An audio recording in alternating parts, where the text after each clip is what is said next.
Now Sarai, Abraham's wife, had borne no children, but she had an Egyptian slave named Hagar. So she said, Abraham, the Lord has kept me from having children. Go, sleep with my slave. Perhaps I can build a family through her. Genesis 16:1-2.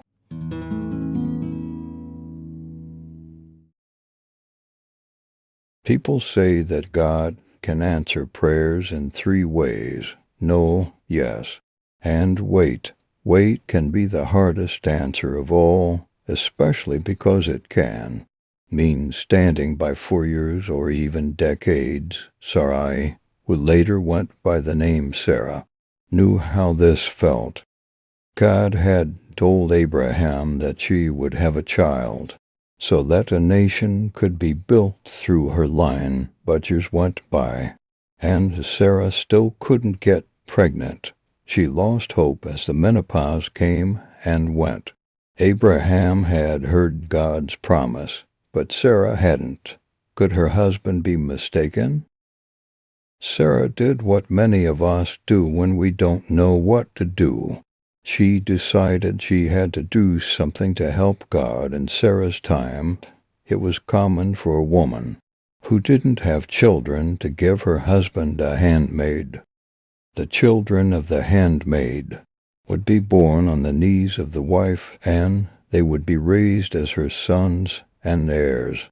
Sarah did what was usual for her and talked Abraham into sleeping with Hagar, because she thought the promise might come through her child. God and Abraham might have both been wrong, or God might not have meant biological child when he said child. The rest of Genesis 16 explains that Hagar did have a son, Ishmael, but Ishmael and Isaac fought with Sarah and Hagar, and Sarah fought with Hagar. Hundreds of years later, war broke out between Judaism and Islam, which were both started by Abraham's sons. God did give Sarah the son he had promised, but we can't help but wonder if things would have been easier if Sarah had waited for God's time. Waiting for a prayer to be answered is often hard and painful. God knows how we feel, and he wants us to tell him how we feel. He will sometimes put us on a path that will lead us to answers in the end.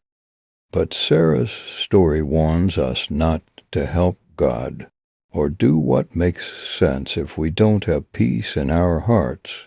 It's much better to seek God and wait for things the way he wants.